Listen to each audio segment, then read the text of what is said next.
Bueno, hoy continuamos. Para ello hacemos conexión con Elizabeth Rubiano, quien es venezolana, licenciada en educación, con maestría en escritura, especialista en infancia y juventud, estudios de posgrado en literatura, lingüística y edición, doctora en ciencias sociales y postdoctora en educación. Actualmente es docente, investigadora, ordinaria titular de la Universidad de Carabobo de Venezuela, asimismo árbitro, evaluadora, correctora y editora de textos académicos y creativos. Ella nos acompaña el día de hoy con el tema la educación digital ante las desigualdades persistentes por y post pandemia. Bienvenida, apreciada doctora, gusto saludarla, bienvenida. Muchísimas gracias, realmente saludo y agradezco a todos los que hicieron posible este primer Congreso Internacional Neurohumanístico en la Educación Digital. Y bueno, les voy a compartir después de a todos los participantes, bienvenidos, con mucho gusto de que podamos estar aquí encontrándonos para disertar sobre este tema tan cuestionado en este momento de la educación digital, pero también tan esperanzador ante todos los retos que tenemos. Seguramente se han deleitado con todas las conferencias anteriores y bueno, todas ellas las vamos a contextualizar en este momento en lo que significa la educación digital en tiempo de pandemia y cómo las desigualdades que de alguna manera se han persistido en los entornos educativos ya eran persistentes y ahora se han develado con mucha más fuerza y van a tener también una consecuencia post pandemia. Entonces, bueno, es importante que contextualicemos el tema de todos los aportes neurohumanísticos que se han dado en relación a la educación y cómo en este momento se contextualizan en un tiempo en el que podemos evidenciar una importante crisis civilizatoria, económica, política, cultural, económica y geoterritorial. Y ese contexto que en este momento vivimos, todos comentamos que es algo así como que la realidad supera la ficción. Y ya la literatura nos había advertido sobre la maleficencia humana que devela una peste. Con Gabriel García Márquez, con La peste del olvido, en 100 años de soledad, con Saramago en el ensayo sobre la ceguera, en donde nos devela cómo la marca del egoísmo en la sociedad y el deterioro, la falta, como decía el padre, la falta de humanización y la crisis humanitaria que de alguna manera puede develar la peste, dependiendo de todo el crecimiento que podamos tener social, cognitivo, espiritual también, de conectarnos con una o con otra cosa. Pero lo que la sociedad en general ha mostrado a grandes rasgos en una de sus vertientes es un profundo, y es como estamos marcados por un profundo individualismo, un narcisismo. Hemos presenciado inclusive el horror de justificar una peste que de alguna manera divide los seres humanos entre seres humanos aptos y no aptos, la mercantilización del ser humano como política, decisiones gubernamentales, etcétera, se ponen por encima de otros intereses que los del ser humano. Y un hallazgo realmente terrible es que vemos que a nivel generalizado o globalizado, inclusive en países llamados de desarrollo, se ha evidenciado una profunda crisis sanitaria y de salud que también deja ver cuál es la concepción que nosotros tenemos como sociedad del ser humano. Todos estos elementos han influido de alguna manera en una precarización de la educación. Nos tomó por sorpresa esta pandemia y salió la bandera de la educación digital y de la educación virtual. Sin embargo, por esa razón, por tomarnos por sorpresa y por todas las desigualdades preexistentes a la pandemia o la condición propia de los sistemas educativos, se ha develado una precarización importante de la educación. Esto lo observamos en la vida diaria. En educación inicial, por ejemplo, vemos cómo ni las instituciones, sean maternales o preescolares, han tenido como la sabiduría o el conocimiento o las prácticas para poder garantizar el desarrollo integral de los niños y niñas, tampoco la familia. Y vemos una cosa gravísima, como en la sociedad se evidencian síntomas a través de las redes, de los memes, que dejan ver que a pesar de que estamos muy avanzados en instrumentos legislativos que defienden a la infancia, que la colocan como un ser de interés superior, como un sujeto de derecho, realmente se ha dejado ver todos estos síntomas sociales que la infancia, la concepción de la infancia que verdaderamente tenemos es la concepción asistencialista, que necesitamos las escuelas para que sean guarderías, que el niño es un estorbo. Por ejemplo, ese video que se hizo viral, que una familia se monta en un carro a toda velocidad y deja la puerta abierta para que los niños se salgan y queden tirados en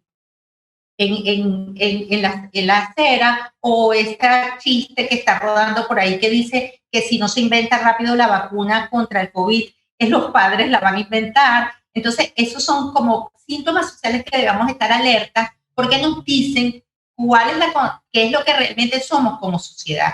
En la educación primaria también se ha develado con el tareísmo, que realmente estamos todavía, a pesar de todos los avances de la educación, de la educación crítica y de la neurociencia y de la educación activa, abierta, todas las corrientes pues, que han nutrido la educación. En realidad,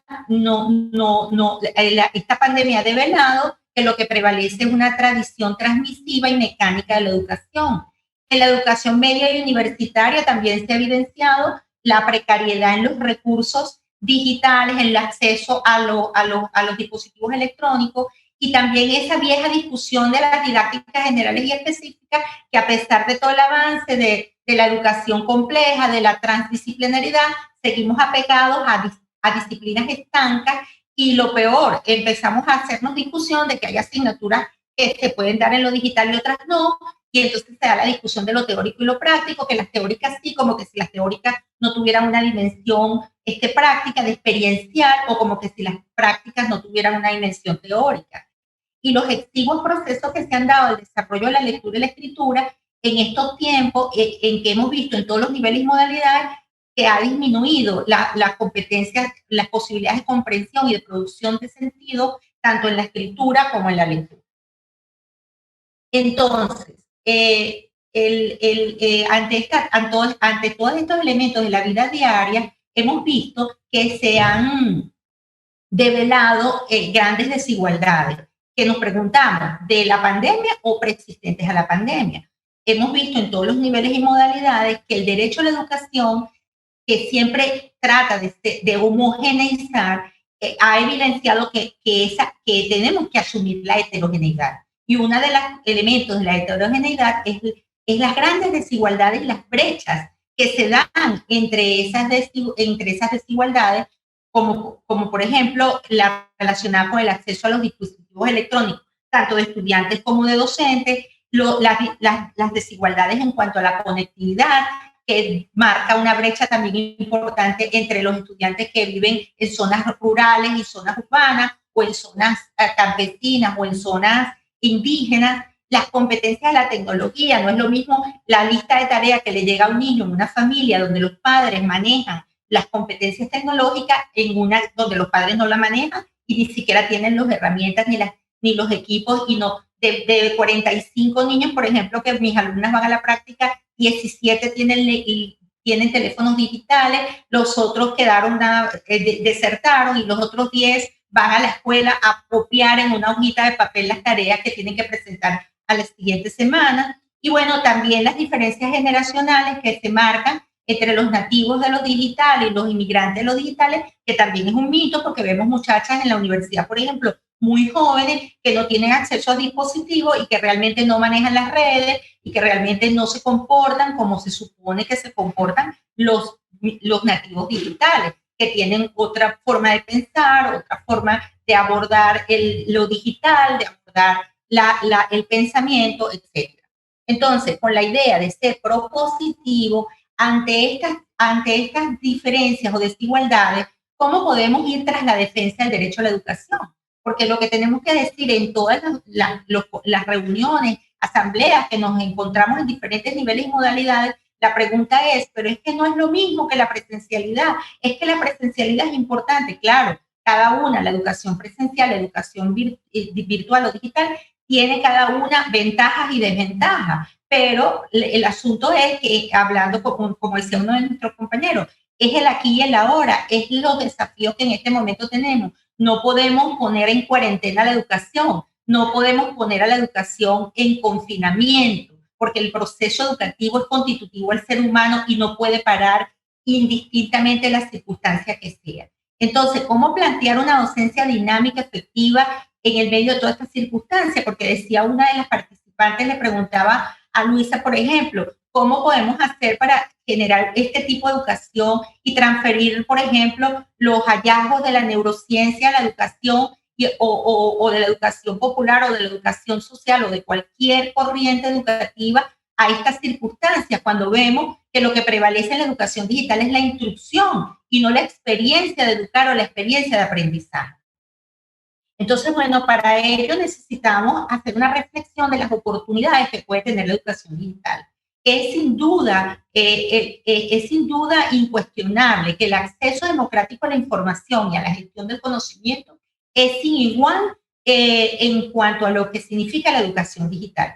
Yo estoy muy ligada al libro desde mis inicios profesionales, cuando trabajé con dificultad de aprendizaje en la lectura y la escritura, en la organización de la Feria Internacional del Libro, cuando fui profesora fundadora de los posgrados de lectura y escritura, y que trabajé todo lo que es la historia de la lectura y la escritura y todas las prácticas sociales que se han venido dando en las diferentes épocas, desde la cueva de Altamira hasta la revolución con la imprenta de Gutenberg y ahora con la revolución electrónica. Y sabemos, los que hemos estudiado las prácticas de lectura y escritura, que nunca en la vida había habido tanto acceso democrático a la información como ahora. Otro elemento es la hiperconectividad, la posibilidad de hacer interrelación intercultural con con tantos países, es también una ventaja o una oportunidad, sin duda, de la educación digital.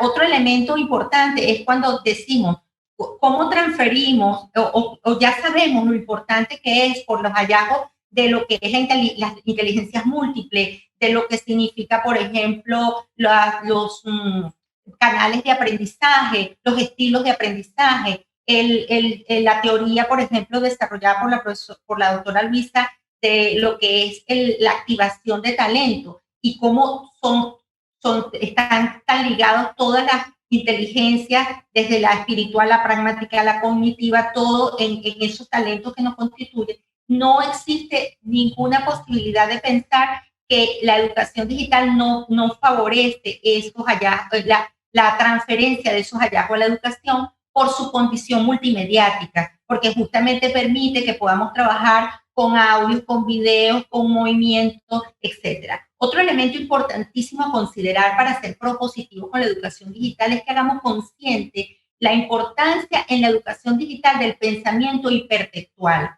Venimos de una tradición educativa de un pensamiento lineal y la educación digital favorece sin lugar a duda como nada la posibilidad de hacer distintas conexiones y asociaciones para resolver problemas que no se pueden resolver con un pensamiento lineal como los que enfrentamos hoy en día en la sociedad, sino con un pensamiento complejo que pueda establecer relaciones de cualquier tipo. Es muy importante que en la educación digital tengamos consciente, para trascender de una mera instrucción a una experiencia de aprendizaje, que los elementos invariantes de la educación y de la pedagogía también permanecen en la educación digital. Es decir, tenemos que trabajar con la tríada didáctica y de aprendizaje, en que tomemos en cuenta el sujeto y sus experiencias previas, en las características particulares del objeto de conocimiento y sus relaciones con distintas disciplinas, y la acción pedagógica, que involucra la planificación, los recursos de aprendizaje, los espacios de aprendizaje, las herramientas, las estrategias la posibilidad de hacer una educación activa que se convierta en una experiencia, no en un depósito de conocimiento. Sabemos que el conocimiento no se puede cosificar y pasar de un ser humano a otro, sino que es una experiencia, como dice la Rosa, que no pasa, sino que nos pasa, que nos transforma, y eso debe ser tomado en cuenta y puede relacionarse con las oportunidades de la educación digital si tomamos en cuenta los elementos variantes de esa educación digital, como son los entornos digitales, las herramientas, redes, recursos, los simuladores, que se piensa que, por ejemplo, en asignaturas como biología, como física, como educación física, no se puede hacer la educación digital, y ya sabemos cómo el despliegue de la tecnología y de la ciencia y la tecnología, cómo nos puede dar más herramientas con relación a eso. Pero, por supuesto, implica una cantidad de desafíos que nosotros como docentes debemos asumir y que no ha sido fácil. Lo hemos vivido en esta experiencia, por ejemplo, de este congreso, que hemos tenido que aprender tanto, que hemos tenido que sudar, sufrir con el video, con la computadora que sirva o no sirva la cámara, que con todas las herramientas que nos quedamos alucinadas con YouTube, con Zoom. Entonces, la ventana a la educación en este momento es la tecnología, es el televisor, es el teléfono, es la computadora. Pero ¿cuál es nuestro compromiso? ¿Qué podemos hacer? ¿Cómo podemos sortear las dificultades, las desigualdades y dificultades que sabemos que las hay? Los docentes ya nos estamos enfermando con el ojo seco, con actividades ocioesqueléticas, estamos estresados porque no sabemos manejar el tiempo con la computadora. Nadie está negando que esos desafíos que se nos exigen implican dificultades, pero ¿cómo podemos sortear esas dificultades, esas desigualdades y aprovechar las oportunidades de la educación digital? Bueno, aquí entonces cierro con esta importante propuesta y metáfora de lo que significa la posibilidad de ser poeta. Creo que como educadores estamos llamados a enfrentar desafíos de una manera estoica. Con la resiliencia que hablaba la doctora Ruth, tenemos que abordar el derecho a la educación, porque no podemos imaginarnos este tiempo y el que falta, todas las dificultades que como sociedad estamos enfrentando si no seguimos contribuyendo con la educación. La vocación de ser docente, dice la Rosa, es aquella que hace que cuando vemos que un ser humano así se ha malogrado, no ha alcanzado su máximo potencial, la vocación nuestra sufre, llora. Nosotros somos educadores porque queremos que todos los seres humanos en el mundo no se malogren y logren su máximo nivel potencial. Y si dejamos de trabajar por eso y vemos lo que la sociedad está exigiendo de todos los niños y jóvenes, y nosotros nos quedamos sin luchar para que sigamos garantizando el derecho a la educación, entonces nuestra razón de ser se habría perdido. Entonces, lo propositivo en esta conferencia es que apostemos a la posibilidad de ser poéticos, en tanto esa posibilidad de ser poético la podemos definir como la posibilidad de comprender las múltiples realidades a las que nos está tocando enfrentar, atender a la pluralidad de lenguajes que están emergiendo en el ser humano, a la posibilidad de creación de los otros y de nosotros, desde el punto de vista humano y social, para enfrentar lo que estamos viviendo. Ello representa también la posibilidad, es decir, la posibilidad de ser poético también es la posibilidad de trascender, de alcanzar, pasar de una postura egocéntrica e individual a una colectiva. Estamos llamados a trabajar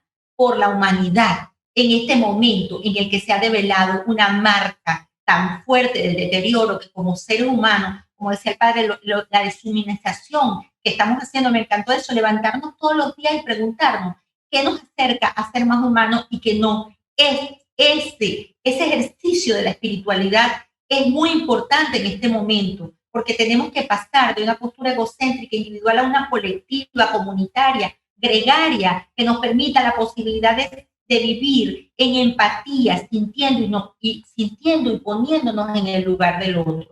La posibilidad de ser poético se da en la vida, como en el texto lírico o prosístico, en tanto reconozcamos la vida de cada persona diversa como un discurso a descubrir, a comprender, a hacernos sentir la estética y el disfrute de cada ser humano como una obra de arte que se forja a través de la inclusión educativa y social. Estos planteamientos coinciden con un artículo hermosísimo de Torres Mesa que está publicado en la revista Lucere de la Universidad de los Andes en Venezuela, que se llama La peste, el pantano de Narciso y la posibilidad de ser poético.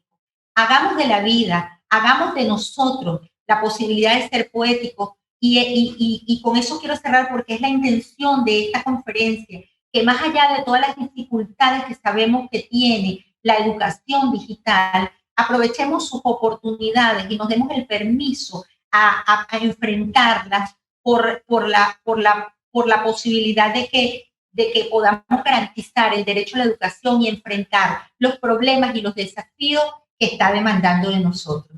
Muchísimas gracias por su atención y pues les dejo la intención que de alguna manera mi razón y mi corazón quiere dejar aquí, que es un llamado que me hago a mí misma también para que podamos enfrentar la posibilidad de aprovechar todas estas bondades de la educación. Hay una reflexión también muy importante. En las instituciones o en los aspectos formales, universidad, escuela, resulta muy difícil y veo que hay un deterioro y precarización de muchos elementos.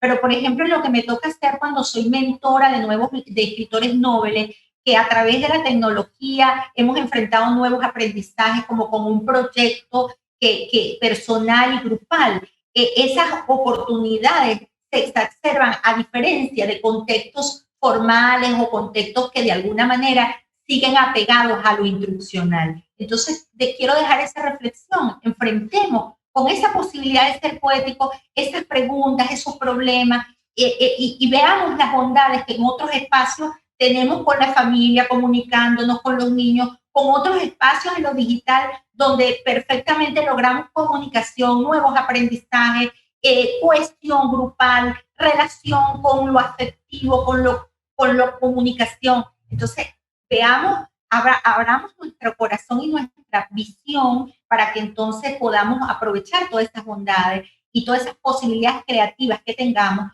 para enfrentar, y los desafíos, los problemas, como yo decía, y esa misión de vida que es garantizar el derecho a la educación. Muchísimas gracias por su atención. Gracias, doctora. Agradecida por su valioso conocimiento. Excelente, me encantó. Muchísimas gracias, doctora, por estar el día de hoy. Es muy bien lo que usted comenta. Y hay que reflexionar en este momento, doctora. Disculpe que tome un poco de su tiempo para la respuesta, pero actualmente hay muchas instituciones educativas que realmente por una razón y otra, como comentaba en mi disertación, no pudieron migrar a la virtualidad. Lamentablemente, estas instituciones se están perdiendo, se están desvaneciendo.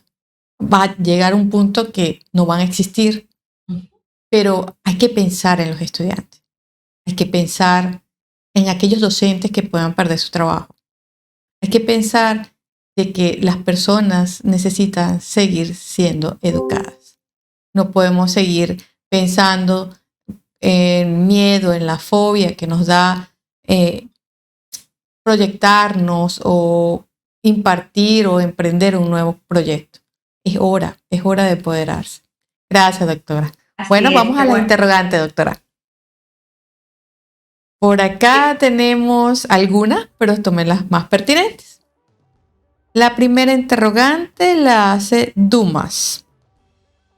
¿Cómo, doctora, cómo la literatura influye a través de los simuladores educativos en la educación universitaria? Hola Dumas, ¿cómo estás? Aprovecho también a darle recepción a tu comentario, Ruth, porque justamente era uno de los elementos que quería decir y no lo dije por la premura, de dentro de las desigualdades, lo que está pasando con las universidades y los liceos, cuando hablaba de la vida diaria en la vida diaria en la educación, como yo hablaba, bueno, creo que lo medio nombré, de la diferencia entre las instituciones públicas y privadas. Paradójicamente, aquellos países que tienen más educación privada están ofreciendo más posibilidades de garantizar el derecho a la educación que las que tenemos educación pública, porque la educación pública estaba menos preparada y con menos recursos en algunos de nuestros países, sobre todo en las regiones latinoamericanas y del Caribe. Y en ese sentido, pues es una importante reflexión para que también surjan iniciativas como esta de Docente 2.0, por ejemplo, que son oportunidades educativas, pero que de alguna manera trascienden las debilidades que tenemos todavía en políticas públicas y en diferentes países con respecto a esto de garantizar la educación. Ahora, con relación a lo que dice Dumas, a ver si entendí la pregunta, tiene que ver un poco con las posibilidades de que la literatura, cómo puede simular todo esto que está pasando con la educación. No sé si entendí muy bien la relación, Dumas, que tú me hiciste, pero sí te digo algo. La literatura es un gran antecedente, digo yo, mediático, un gran antecedente de lo que significa lo digital y lo virtual.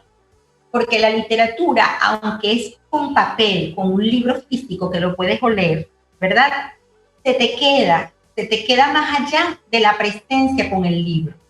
Y también te permite vivencias con imágenes olfativas, visuales, auditivas. Y por eso el libro, la literatura, fundamentalmente dicen los psicoanalistas que la literatura a veces es mejor psicoanalista que los psicoanalistas mismos, porque con la literatura tú proyectas tu vida en el libro y el libro hay una introspección del libro en ti y se sucede una experiencia.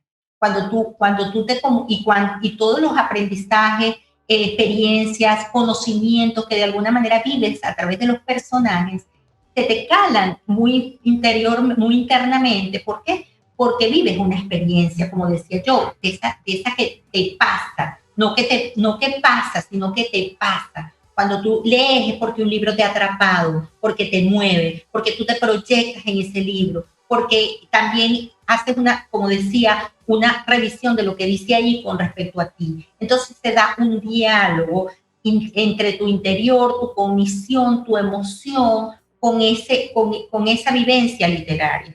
Entonces, esa experiencia es la que se espera que se viva en la educación digital. Tenemos que trascender lo instruccional. Aquí está pasando algo como pasa siempre. Como dice hay un concepto que explica esto que se llama asimilación deformante. ¿Te acuerdas de toda aquella teoría de la psicogenética? La asimilación deformante es que cuando tú asimilas algo nuevo, tiendes a repetir lo viejo en lo nuevo. Entonces tú acomodas lo nuevo y haces una asimilación deformante de eso nuevo. Entonces nosotros tenemos que estar muy alerta porque la tecnología es el medio, pero lo que tú hagas con esa tecnología es lo que va a determinar que tengas procesos educativos dinámicos, activos, abiertos. Entonces, esa posibilidad de transformar lo digital en una experiencia es, metafóricamente hablando, tratar de ser lo que pasa con la literatura. Por eso yo hice la metáfora de esa posibilidad también de ser poético, porque es que la vida es un texto también. Y cuando nosotros tenemos una actitud poética ante la vida, es cuando podemos realmente convertir todo lo que pase en una experiencia de vida, que verdaderamente te transforme, que sirva para mejorar el mundo. Porque como decía uno de los conferencistas, ¿cuándo vamos a abrir la ventana del respeto, del amor por los otros, de la humanidad? ¿Cuándo vamos a abrir esa ventana? ¿Cómo la podemos abrir? Bueno, cuando hagamos que los conocimientos se convierten en una posibilidad de transformarnos.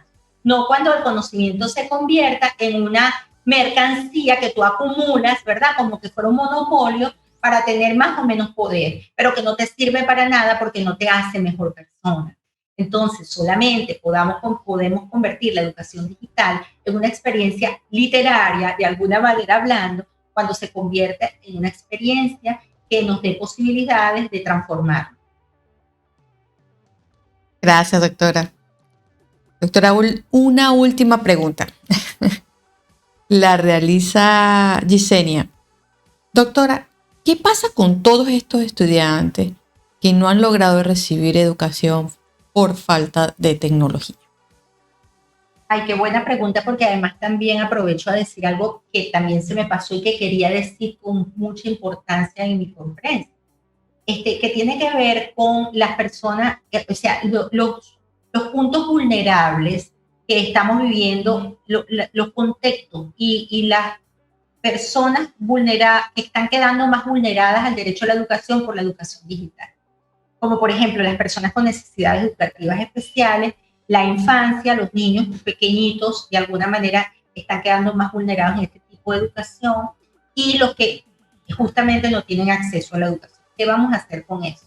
Bueno, podemos hacer en aras de, qué bueno que me das la oportunidad, Yesenia, creo que te llamaba, que me das la oportunidad de decir que de eso se trata cuando hablo de la posibilidad de ser poética, de hacer lo que sea. Nosotros estamos dando clase por WhatsApp, estamos dando clase por mensaje, tengo que llamar por teléfono a la joven, tengo que inventarme o hacer una adaptación curricular de acuerdo a la experiencia. Que nosotros los que venimos de la educación también de especial, que hemos atendido la diversidad humana en la educación, tenemos que entender que tenemos que apelar a cualquier recurso para garantizar la educación y que inclusive puede ir más allá de la educación digital. Entonces, allí es cuando yo llamo y yo misma lo he vivido a nivel de pregrado, a nivel de posgrado, a nivel de doctorado, estudiantes que están pasando por una situación difícil familiar, que han tenido muchas recaídas de familiares con la enfermedad o con la peste.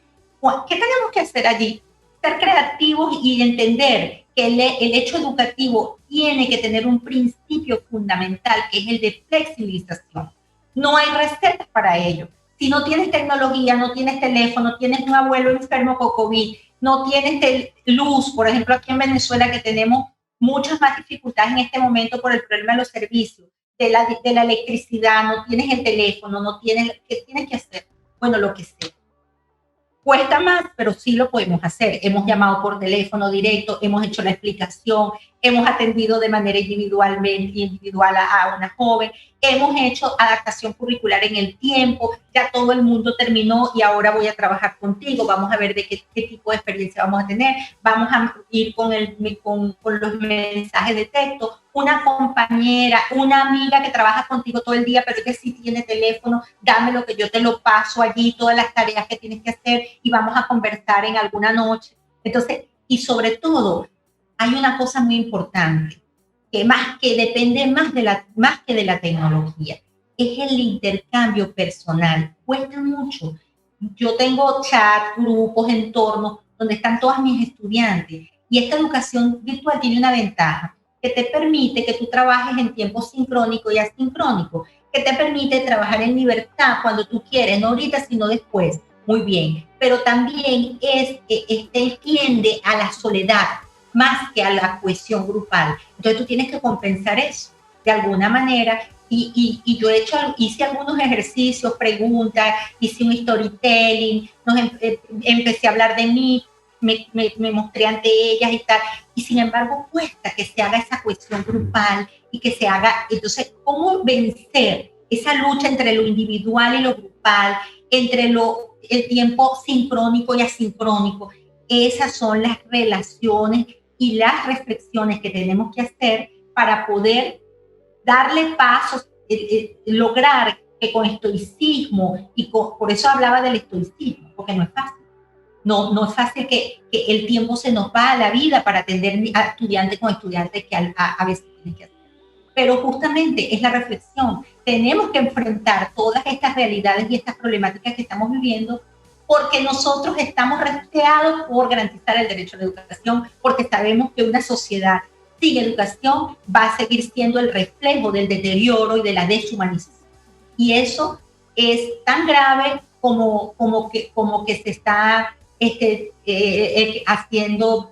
estaba haciendo cada vez peor el calentamiento global, que estábamos acabando con el planeta. Eso, acabar desde el punto de vista de la ecología humana, dejar el mundo sin derecho a la educación es, analógicamente hablando, como dejar el mundo sin planeta. Es decir, la ecología humana tiene que garantizar la relación con nosotros mismos, con los otros y con el ambiente. Entonces, acabar con el ser humano, con la humanidad, con la educación, es como acabar con el planeta.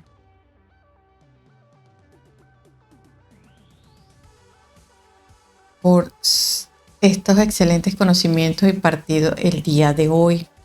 Doctora, agradecida por su participación en este congreso.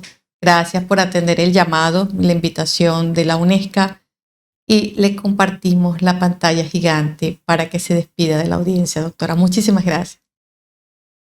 Bueno, realmente siento un honor haber estado aquí, acompañados de tanto conocimiento, de este despliegue de tecnología que me tiene alucinada y que me convoca. Yo vine a convocar a los docentes a que como yo, porque yo estoy como, es como el espejo. Ustedes son mi espejo y yo estoy hablando también en el espejo en que yo como docente me he encontrado en esta situación de pandemia. Y yo lo que me he sentido en esta oportunidad y en este evento en el que he participado es convocada a la educación, a comprometerme con una educación digital de calidad, con una educación digital humana, con una educación digital que de alguna manera también responda a los avances teóricos, neurohumanísticos y sociales que nos ha dado el conocimiento y la ciencia. Eso, me despido esto, convocando y convocándome a garantizar el derecho a la educación con educación digital, con educación presencial, con educación en guerra, con educación en pandemia, con educación en cualquier circunstancia.